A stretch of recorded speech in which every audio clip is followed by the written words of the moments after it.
Hello, Serge here from the Backyard Driving Range. I have a question, came into the site, and it comes from Harold. It said, Don, just got through reading the Myth series in the current April issue of Golf Magazine. Myth 1, go low and slow. Myth 2, pause at the top. Those two items would seem a good daily video to cover since I have a problem with my takeaway. My normal takeaway is fast and at times causes problems with ball contact. When I try to slow it down or pause at the top, that causes fat or thin shots. I need to find a good takeaway and smooth rhythm to my swing. How is the best way to do this? Thanks, Harold. Okay, the first thing to do, Harold, is stop reading Golf Magazine or any of those other ones, because all of you who get to this website got the 10 major mistakes amateurs make, and some of those two questions are in there. Heck, I just pulled out my very first book, Golf Plain and Simple, I ever did, which was originally published in, according to this, 1986 by Quinlan Press, and then the second edition, which came out in 1992, have both of them have a chapter that's called chapter 11. It's called Swing Fault Misconceptions, which is basically along the same lines as what I just said about the 10 major mistakes amateurs make. And in this book, swing misconception number 6 is pause at the top of the backswing. All right, the golf swing is continuity of flow. If you start stretching muscle groups and then you pause, you basically stopped, and you have to somehow re-energize all that motion and get the body moving again. So there's no motion. Once muscles start stretching, it's when and the power comes from as I turn my muscles and stretch this way, and my lower body bumps and starts that way. The stretch this way stops the arms from going that way, and when I get the maximum pull, boom! I just let my arms start pulled down by the bump a little bit, and then I just explode them to swing to the finish. And so it's all about continuity of flow. And what we're dealing with here is tempo and timing. Tempo is the proper is the rhythm of the swing, the beat of the swing, the drum beat, boom boom or boom boom boom. And so the speed at which you're swinging is your tempo. Timing is the proper sequential movement of the parts of the body. Now, I really believe that we all have a tempo in ourselves and a timing, and the only way that those both function efficiently and correctly is when they're both on the right, each doing their own job. In other words, you can't have good timing if your tempo's off. All right, and so I guess is one the horse and one the court? I don't know. I think they're both equally important. You can't have really one without the other, but I think the one that messes up the timing more than anything is the tempo going bad. So how can we help our tempo? I think that I know that some people have gone out and they've practiced with metronomes. They set it to a beat. I think probably the best one is, since the swing, the brain controls what your body does, and that's why I say there's no such thing as muscle memory. It's mental memory. Your brain is what makes your body, which makes your muscles move and in the proper order, the proper sequence, the proper tempo, the proper timing, which is the sequence. And so I think that one of the best things we can do is find some type of count sequence or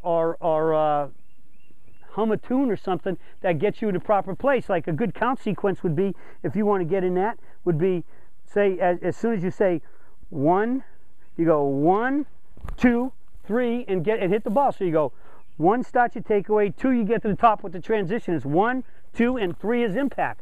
So you can start getting the right sequence that you want in terms of 1, 2, 3. That was a little late, wasn't it? Okay, so you can practice that, and I think that's good. And those are one of the best ones because why? It's in your head. It's your head. You're hearing it. All right. That's why I believe it's very difficult.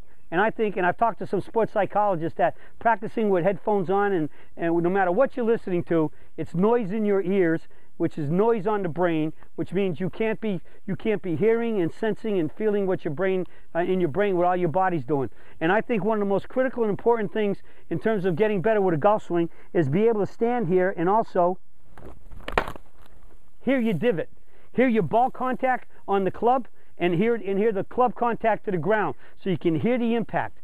And with a driver, the same thing. You can hear the impact off the tee when you strike the ball off the tee. So I just don't think, and like I said, the number of sports psychiatrists, psychologists, or whatever you want to call them, that I've talked to, I mean, maybe some like it. All I know is the number of ones I've talked to say listening to things isn't good because you want to hear what's going on. And I think there's nothing better than being able to hear yourself. And one of the best things to get yourself swinging is to get some type of humming a song or some kind of count sequence going in your mind to slow you down.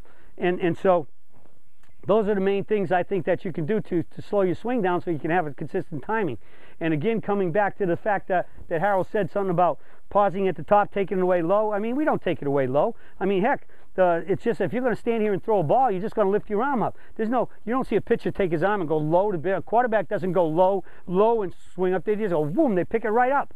Well, so that's what we're doing here. We're just swinging that club straight up. Just lift your arm up like you're going to toss a rock and go.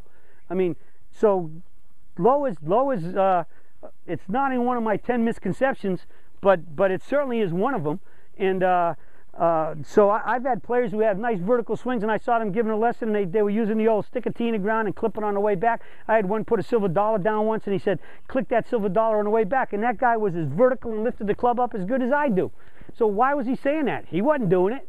Because again, it's basically an accepted thing out there. So I mean, there's so many things out there that a lot of teachers and good players don't do, but yet they still tell everybody to do it. And so with that, get yourself your little hum, slow your swing, get yourself down where you find your tempo. And especially when you're on a course and getting under pressure, I was almost going to finish. I had you, didn't I? I was almost going to finish, but here's what I'm going to say. The other big thing is, once you get on a course, and especially if you're playing and really trying to shoot a low score and playing well or whatever, or you get to a pressure situation, what happens? Pressure builds up anxiety. Anxiety brings up tension, and tension and those things, anxiety, tension can build up speed. So what you need to do is work on your breathing, relaxing, and just like all good players, pitchers, take that deep breath before they go. The tennis players take the deep breath before they serve. Take your breath. Make your good practice swing and get the tempo you want. And I think probably one of the most important things you could do is if you can at least get it from here to the catcher's mitt in a nice, smooth, slower pace, that'll set it up. But if you snag it away, you snag it right away, or snatch it away, whatever term you want to use, and you're fast from the get-go, the whole swing's out of sequence. So keep yourself calm, take the deep breaths, start thinking slower, maybe even start walking slower.